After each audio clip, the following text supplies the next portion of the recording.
イラつくぜ。生きるってのは。良いではないか。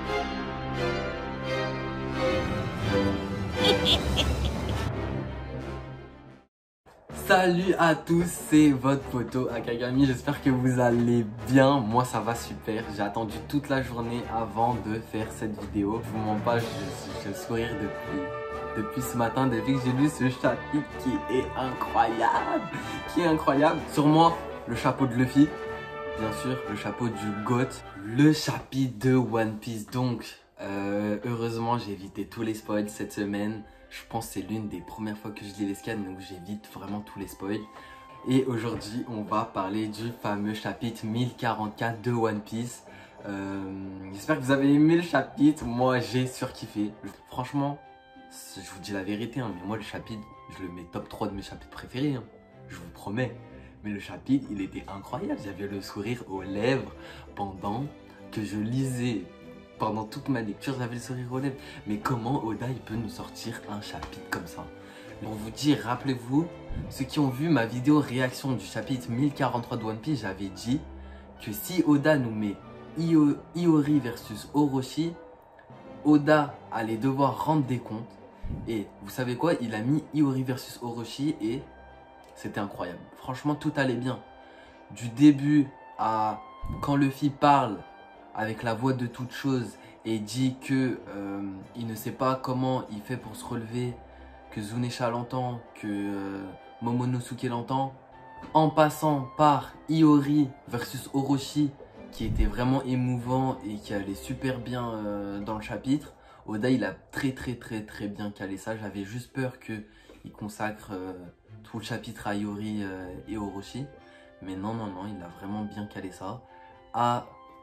Le gouvernement mondial qui parle du fameux Itonomi, Zoan, mythique, modèle Nika, à Luffy qui tabasse Kaido, c'est le cas de le dire, il a tabassé Kaido.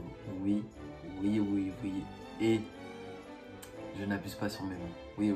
Je prends des pincettes en disant ça. Le chapitre était incroyable. Vraiment, je n'ai pas les mots. Oda est un génie. Et le truc, le pire, c'est que tout ça, c'était sous nos yeux. Depuis le début. Dans le chapitre numéro 1, Shanks s'en fout de Luffy. Si on avait fait attention, il ne porte aucun intérêt à Luffy jusqu'à ce qu'il mange le fruit du Gomu Gomu no Mi. On a une personne qui ne porte aucune importance à un gamin et qui 10 pages plus tard sacrifie son bras sans sourciller, qui va voir tous les grands pirates en leur disant qu'il a parié sur l'avenir, donc sur Luffy, et on n'a pas vu que ce fruit était spécial. Mais ça ne s'arrête pas là, sinon ça serait trop facile. Durant son combat sur l'île de Skypiea, Ener dit que de base, les fruits de type Paramecia ne peuvent pas modifier la structure du corps. Sur l'île de Dressrosa, au chapitre 779, Doflamingo dit « Et donc la bête a hurlé, il va avoir un éveil brutal. » La bête en parlant du Zoan que Luffy a. Sachant qu'il connaît beaucoup de secrets dans le monde, ça ne vous paraît pas bizarre que Doflamingo dit explicitement cette phrase? Mais il y a une chose qui a été encore plus sous nos yeux et que personne n'a prêté attention. Kaido connaissait les secrets autour de Joy Boy.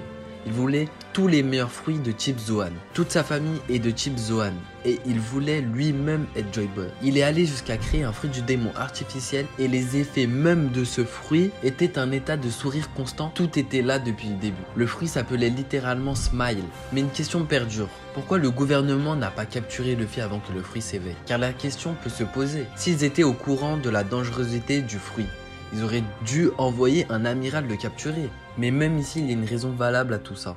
Le gouvernement dit qu'en 800 ans, personne n'a jamais réussi à éveiller ce fruit du démon. Son véritable pouvoir est resté caché et c'est la raison principale pour laquelle que même pour le Gorosei, ce fruit n'est rien d'autre qu'une légende. Mais ce que le gouvernement mondial ne sait pas, c'est qu'une prophétie a été faite et qu'elle est en train de se passer. Car oui, tous les 800 ans, deux souverains naissent en même temps pour se rencontrer. Et là, c'est Luffy et Shirahoshi. Pour éveiller le fruit, il faut donc que les deux élus naissent en même temps, que un des deux ait le fruit du Itonomi, Zoan, mythique, modèle, Nika, et qu'ils se rencontrent. Et tout ça, Roger le savait, car les rois des mers lui avaient dit, avant sa mort, et il a donc confié à son équipage une mission, retrouver cet élu et le guider. Le rôle de Crocus était de guider le souverain sur Grand Line.